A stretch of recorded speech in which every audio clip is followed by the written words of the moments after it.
The epic map returns. One and all, welcome back to the Hymns Cup. Battle against baldness on Receding. That is right, the map that needs some help with the battle against baldness. I'm sure Hymns has a medical solution that might be able to assist with that. But we are getting deeper in the series. B versus Louis MT, and it's quickly starting to turn into a little bit of a stomp here. B now 3 games up. Louis MT needs to strike back. And this could be the perfect solution. Jeanne against Mongols. Mongols, if they were thinking about an outpost rush, it's going to be difficult to achieve. Louis, already paranoid of that detail, has committed early into an outpost for his own protection. Very early into an outpost, actually. He can turn this into an edge. Now, one thing to keep in mind is there's not going to be any silver tree trading shenanigans. This map does not have any trade. It has some interesting features, such as the receding tree line. But it also does have some of the points of interest. So, merchant camp on the north side, very valuable. And outside that, we've got Forgotten Ruins, which kind of devalues fast castle builds a little bit, at least for relic rushing. So, I think one of the interesting things about this map in particular, guys, is like H3 is not necessarily busted on this map. At least it doesn't have the same diversity of strategies historically it does.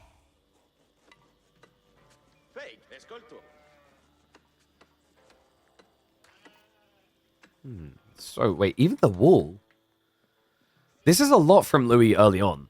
I mean, I don't think it's even possible to get a villager around there that quick. But he wants to be safe. This is like the equivalent of having 2 outposts in theory. Reality check, though, like if your opponent can actually build an outpost there, he can still grief you. In fact, if he outpost... Oh my god. I'm not sure if you can place an outpost there. If you can, that's disgusting, though. Because that would then block the gold and the tree line. And remember, Mongols, they've got the falcons, so they can punt vision over and see. Yeah, looks like B is actually going to commit to the spears. Wait. Is he doing what I think he's doing? Oh my god, B's cooking. Oh, this is sick. This is actually sick. So, remember, the Forgotten Ruins feel useless for a lot of civs early on because they generate stone 60 a minute. You have to garrison a villager inside. Well, 60 stone is more than a standard villager can gather, but more importantly, Mongols cannot force gather stone. So instead, he can use the stone to double produce a Mongol army. This is so smart. This is a sick play by B. I questioned the racks because I was like, there's no way you can rush the base, but it wasn't about that at all. What a cool idea. Khan on the north side can at least get blocked. I mean, you maybe want to split one spear up there, but yeah, second villager on the way. Oh my god. B's brain is so big that I fear for the size of his head that if he ever starts to bulge just a little bit, how noticeable it would be. It's a good thing he's in a Hymns tournament.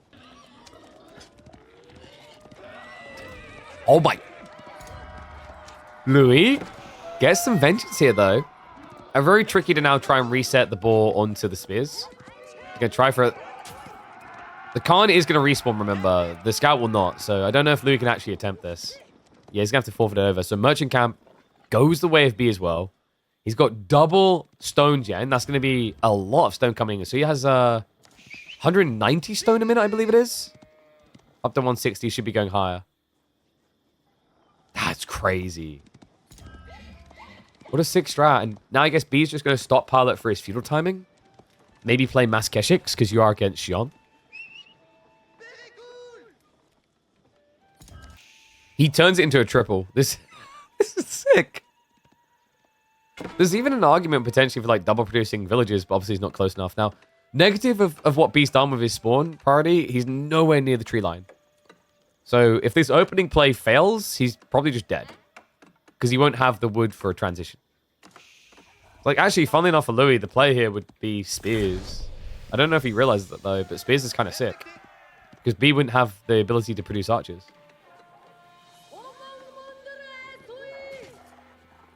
What a cool build. I mean, this is the first time I've seen someone do this, but in fairness, Forgotten Ruins just aren't being used in map design right now. I'm hoping we can change that and maybe shine a light on it, because it is a cool feature. Changes the dynamics, and certain builds just aren't as viable, such as the fast castle relic rush, which I like. Poor is proving a nuisance. B, he really doesn't want to allow the decap. Because if it gets decapped, you get ejected. It has to be all the way. I wonder if B, like, is there any world in which he kind of, like, skims feudal aggression and goes fast castle for the relics? We have got... Whoa, hold on a sec. Whoa, B. Whoa, B. Timing? Timing check here. No, that outpost is not going to be quick enough. John moves in for some swings. It's only one cleave, though. Knight has now arrived. Double spear to try and protect. Okay, he does rush it up in time. That was uncomfortably close. I think what deceived B a little bit was Louis' outpost early on gave more XP to Jeanne than he was expecting. Able to dodge the bullet. Now the outpost here, he should be able to just kind of camp on the Forgotten Ruins to keep the villager safe. These ones less so, so this is where the risk of what B's doing comes in. What is he after here? He has 650 stone. I guess he's just waiting for a transition. There's nothing here that's that crazy worth it. Like, you're not really going to rush additional torches with no units.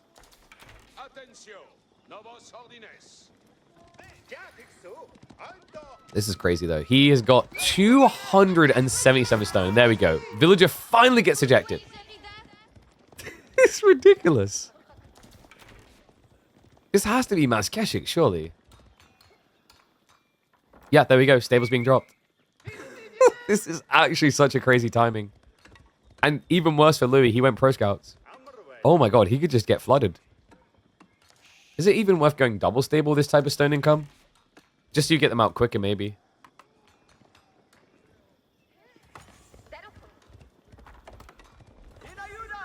So I feel a bit bad, actually, for Louis, and here's why. Based on game one, we actually posed the question about whether Louis had even looked at the map or practiced it. I'm not sure if he had, because he didn't know about the merchant camp on the north side in the first matchup with Chinese Mongols. Whereas B has clearly sat there and played out a few scenarios. He's thought about a few ideas here. He's being very creative on this map so far.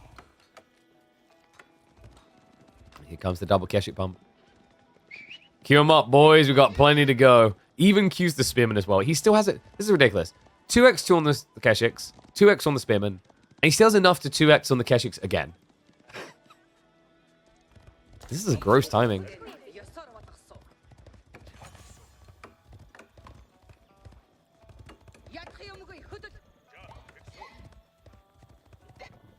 Now, diving the base is going to be a bit difficult without undermesh.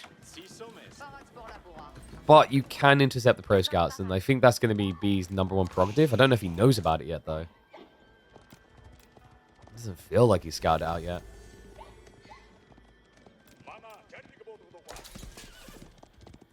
B should be getting a little bit suspicious at this point.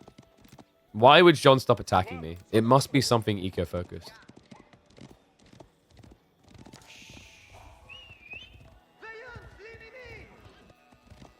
You have knights circling around the back, but this is tricky. I mean, until the Mongols come out for an actual tree line, you don't really have much to target here.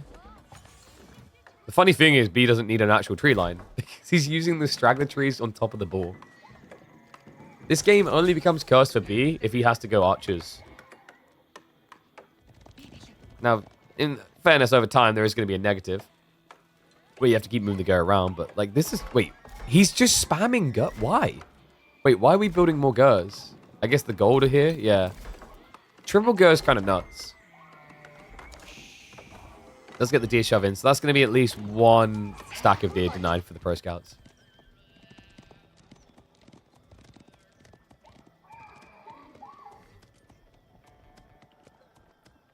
Hey, Marine Lord, does the map remind you of anyone?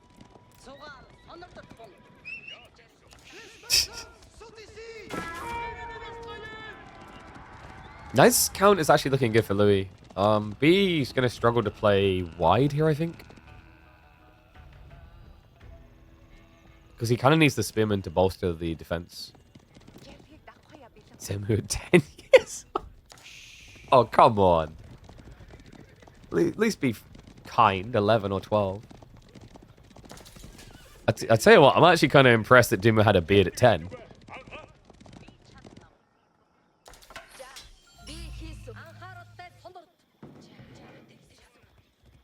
I don't think I'm trying to think if I ever knew like a kid in high school that had a proper impressive beard. I don't think so. It was always the very awkward looking mustaches, you know, the pencil tashes or whatever.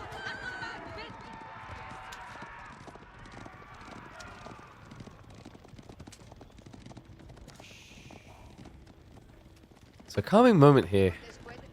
I don't know if B's opening has really paid off. This is going to make it better, though. It is going to be a trend towards castle. That's what was missing. Oh, does he have the food for this? For the deer, yes. Pastures is not a possibility here. He just doesn't have the tree line.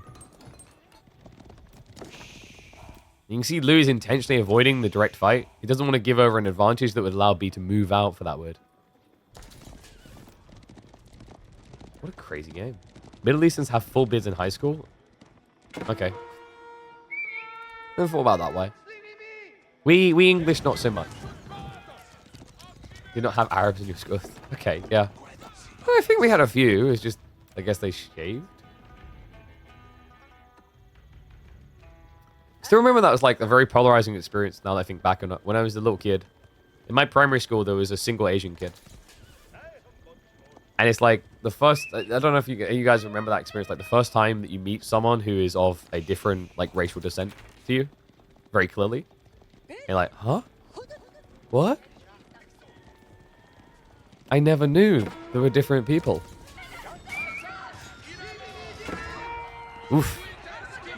Not a pretty fight there by B. Well, he's checking as well. They're trying to buy a little bit of time here. I think Louis knows. Pushing is difficult though. Love that deer stone placement by B. Just moves it up intentionally to keep that aura. Gives him rotation actually between the runes. Runes that are done now, right? Yeah, this one's already tapped out. I think these runes have like maybe a minute left.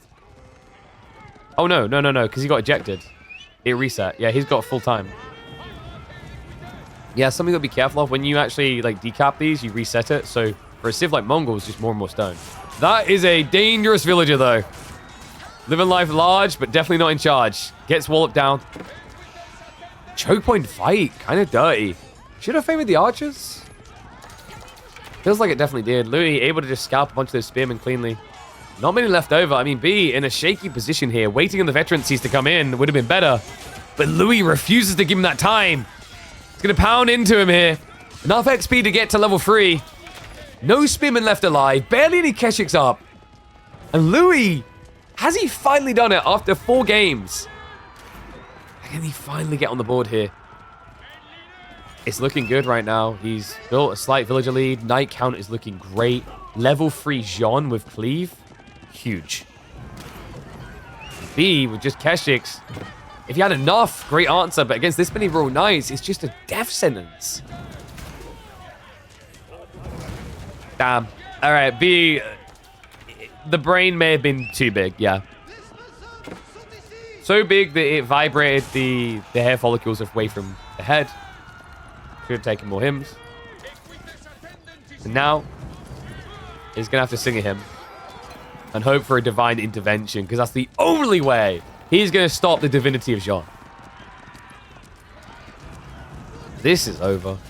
He went for a timing build, you can tell, like the thing is, the stone idea was really cool, but the loss of a tree line just left him so predictable here. Louis had the perfect read.